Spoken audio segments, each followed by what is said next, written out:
ನಮಸ್ಕಾರ, ವಿಶೇಷ ಕಾರ್ಯಕ್ರಮಕ್ಕೆ ಸ್ವಾಗತ. ನಾನು ಅಮೃತ ಶ್ರೀಕಂಠ. ಬೆಂಗಳೂರಿನಲ್ಲಿ ಅಭಿವೃದ್ಧಿ ಹೆಸರಿನಲ್ಲಿ ಮರಗಳ ಮಾರಣ ಹೋಮವೇ ನಡೆದ್ಬಿಟ್ಟಿದ್ಯಾ ಎನ್ನುವಂತಹ ಪ್ರಶ್ನೆ ಮೂಡ್ತಾ ಇದೆ. 5 ತಿಂಗಳಲ್ಲಿ 1222 ಮರಗಳು ನೆಲಕ್ಕೆ ಉರುಳಿದ್ದು ಬೆಂಗಳೂರಿನಲ್ಲಿ ಧರಶಾಹಿ ಮರಗಳ ಸಂಖ್ಯೆ ದ್ವಿಗುಣವಾಗ್ಬಿಟ್ಟಿದೆ.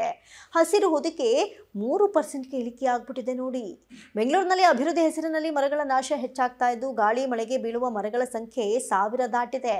50 ವರ್ಷಗಳಲ್ಲಿ ಹಸಿರು ಹೊದಿಕೆ (68.2%ರಿಂದ 3%ಕ್ಕೆ ಕುಸಿದಿದೆ. ಕಾಂಕ್ರೀಟೀಕರಣದಿಂದ ಮರಗಳು ಒಣಗ್ತಾ ಇದ್ದು ಪ್ರಸಕ್ತ ಸಾಲಿನಲ್ಲಿ 1222 ಮರಗಳು ಬಿದ್ದಿವೆ. ಇದರಿಂದ 3 ಮೃತಪಟ್ಟು 6 ಮಂದಿ ಗಾಯಗೊಂಡಿದ್ದ ಉದಾಹರಣೆಗಳು ಕೂಡ ಇದೆ. ಮರಗಳು ಕಣ್ಮರೆಯಾಗ್ತಾ ಇರುವ ಬಗ್ಗೆ ಪರಿಸರ ತಜ್ಞರು ಆತಂಕ ವ್ಯಕ್ತಪಡಿಸಿದರೆ ಪರಿಸರ ಪ್ರೇಮಿಗಳು ನೊಂದ್ಕೊಳ್ತಾ ಇದ್ದಾರೆ. ಬೆಂಗಳೂರು ನಗರದಲ್ಲಿ ಹಸಿರು ಹೊದಿಕೆ 50 ವರ್ಷಗಳಲ್ಲಿ (68.2%ರಿಂದ 3%ಕ್ಕೆ ಇಳಿಕೆಯಾಗಿದೆ. ಮರಗಳ ಸಂಖ್ಯೆಯಲ್ಲಿ ಭಾರಿ ಇಳಿಕೆ ಕಂಡಿರುವುದು ನಿಜಕ್ಕೂ ಪರಿಸರ ಪ್ರೇಮಿಗಳು ಆತಂಕವನ್ನು ವ್ಯಕ್ತಪಡಿಸ್ತಾ ಇದ್ದಾರೆ. ಮರಗಳ ನಿರ್ವಹಣೆಯಲ್ಲಿ ನಿರ್ಲಕ್ಷ್ಯವನ್ನು ತೋರಿಸ್ತಾ ಇದೆ ಅರಣ್ಯ ವಿಭಾಗ ಎನ್ನುವಂತಹ ಆರೋಪ ಕೇಳಿ ಬರ್ತಾ ಇದ್ದು ಮರಗಳ ಸಂಖ್ಯೆ ಕಡಿಮೆ ಆಗ್ತಾ ಇರೋದ್ರಿಂದ ಬೆಂಗಳೂರಿನಲ್ಲಿ ಧೂಳಿನ ಕಣಗಳ ಸಂಖ್ಯೆಯಲ್ಲಿ ಹೆಚ್ಚಳ ಕಾಣ್ತಾ ಇದೆ. ಇನ್ನು ಬೆಂಗಳೂರು ನಗರದಲ್ಲಿ ಹಲವು ವರ್ಷಗಳಿಂದ ಬೆಳೆದು ನಿಂತ ನೂರಾರು ಮರಗಳನ್ನು ಅಭಿವೃದ್ಧಿ ಹೆಸರಿನಲ್ಲಿ ಕತ್ತರಿಸೋದು ಒಂದ್ ಕಡೆ ಆಗ್ಬಿಟ್ರೆ ಮತ್ತೊಂದು ಕಡೆ ಪ್ರತಿ ವರ್ಷ ಗಾಳಿ ಮಳೆಗೆ ಬೀಳುವ ಮರಗಳ ಸಂಖ್ಯೆಯು ದ್ವಿಗುಣಗೊಂಡಿದೆ. ಪ್ರಸಕ್ತ ಸಾಲಿನಲ್ಲಿ ಇದು 1000 ಗಡಿ ದಾಟಿದ್ದು ಭವಿಷ್ಯದ ಬೆಂಗಳೂರಿಗೆ ಎಚ್ಚರಿಕೆಯ ಗಂಟೆಯನ್ನು ಬಾರಿಸಿದೆ. ರಾಜಧಾನಿ ಬೆಂಗಳೂರಿನಲ್ಲಿ 50 ವರ್ಷಗಳ ಹಿಂದೆ (68.2%) ಹಸಿರು ಹೊದಿಕೆ ಈಗ (3%ಕ್ಕೆ ಇಳಿದಿದೆ. ಪರಿಸ್ಥಿತಿ ಹೀಗಿದ್ದಾಗ್ಯೂ ಕೂಡ ಈಗಿರುವ ಗಿಡ ಮರಗಳನ್ನು ಉಳಿಸಿಕೊಳ್ಳುವಲ್ಲಿ ಗ್ರೇಟರ್ಸ್ ಬೆಂಗಳೂರು ಪ್ರಾಧಿಕಾರ (GBA) ಪ್ರಯತ್ನ ಪ್ರಶ್ನಾರ್ಹವಾಗ್ಬಿಟ್ಟಿದೆ. ಅಭಿವೃದ್ಧಿ ನೆಪದಲ್ಲಿ ಬೆಳೆದು ನಿಂತ ಮರಗಳ ಸುತ್ತಲೂ ಕಾಂಕ್ರೀಟೀಕರಣ ವಿಷ ಉಣಿಸಲಾಗ್ತಾ ಇದೆ ಮರಗಳಿಗೆ. ಇದರಿಂದಾಗಿ ನೆರಳು, ಶುದ್ಧ ಆಮ್ಲಜನಕ ಒದಗಿಸ್ತಾ ಇದ್ದಂತಹ ಮರಗಳು ಗೊತ್ತಿಲ್ಲದಂತೆ ಅಕಾಲಿಕ ಸಾವಿನ ಹಾದಿಯನ್ನು ಹಿಡಿದ್ಬಿಟ್ಟಿದೆ. ಪ್ರಸಕ್ತ ಸಾಲಿನ ಮೇ ತಿಂಗಳಿಂದ ಸೆಪ್ಟೆಂಬರ್ವರೆಗಿನ 5 ತಿಂಗಳ ಅವಧಿಯಲ್ಲಿ 1222 ಮರಗಳು ಧರಶಾಹಿಯಾಗಿದ್ರೆ 2585 ಮರಗಳ ರೆಂಬೆ ಕೊಂಬೆಗಳು ನೆಲಕ್ಕುರುಳು ಬಿಟ್ಟಿವೆ.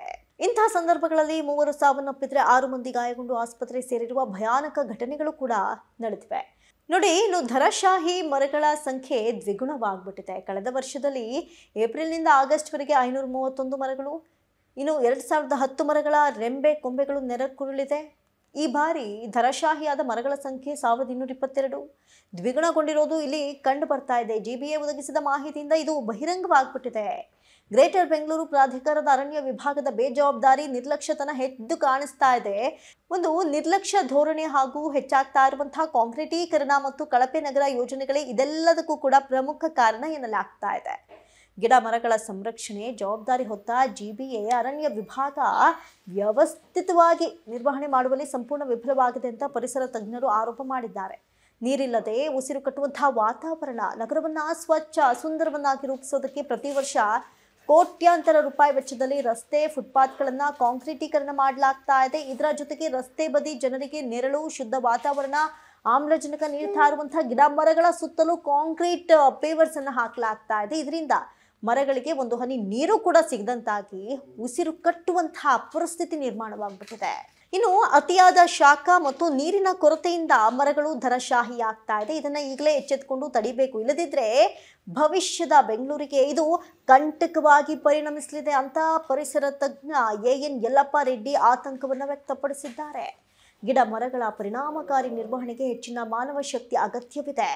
ಅರಣ್ಯ ವಿಭಾಗದಲ್ಲಿ ಸಿಬ್ಬಂದಿ ಕೊರತೆ ಎದ್ದು ಕಾಣಿಸ್ತಾ ಇದ್ದು ಕೇವಲ 20 ಅಧಿಕಾರಿ ಸಿಬ್ಬಂದಿಗಳಿದ್ದಾರೆ. ಇದರಿಂದಾಗಿ ಮರಗಳ ಸೂಕ್ತ ನಿರ್ವಹಣೆ, ಮೇಲ್ವಿಚಾರಣೆ ಸಾಧ್ಯವಾಗ್ತಾ ಇಲ್ಲ ಅಂತ ಹೆಸರು ಹೇಳಲಿಚ್ಛಿಸದ GBA ಅಧಿಕಾರಿಯೊಬ್ಬರು ಈ ವಿಚಾರವನ್ನು ತಿಳಿಸಿದ್ದಾರೆ. ಇದರಿಂದ ಮರಗಳ ದುರ್ಬಲ ಸಂಖ್ಯೆ ಹೆಚ್ಚಾಗ್ತಾ ಇದೆ ಅನ್ನೋದೇ ನಿಜಕ್ಕೂ ಬೇಸರದ ಸಂಗತಿ. ಒಟ್ಟಾರೆ ಈ ಎಲ್ಲ ಸಮಸ್ಯೆಗಳು ಆದಷ್ಟು ಬೇಗ ಕ್ಲಿಯರ್ ಆಗಿ ಬೆಂಗಳೂರಲ್ಲಿ ಹಸಿರು ವಾತಾವರಣ ನಿರ್ಮಾಣವಾಗಲಿ ಅನ್ನೋದೇ ನಮ್ಮ ಆಶಯ. ಇದಾಗುತ್ತೆ ಕ್ಷಣದ ವಿಶೇಷ. ನೋಡ್ತಾ ಇರಿ ಸ್ಪೀಡ್ ನ್ಯೂಸ್ ಕನ್ನಡ. ಸುದ್ದಿ ನಿಮ್ಮದು, ಬೇಗ ನಮ್ಮದು.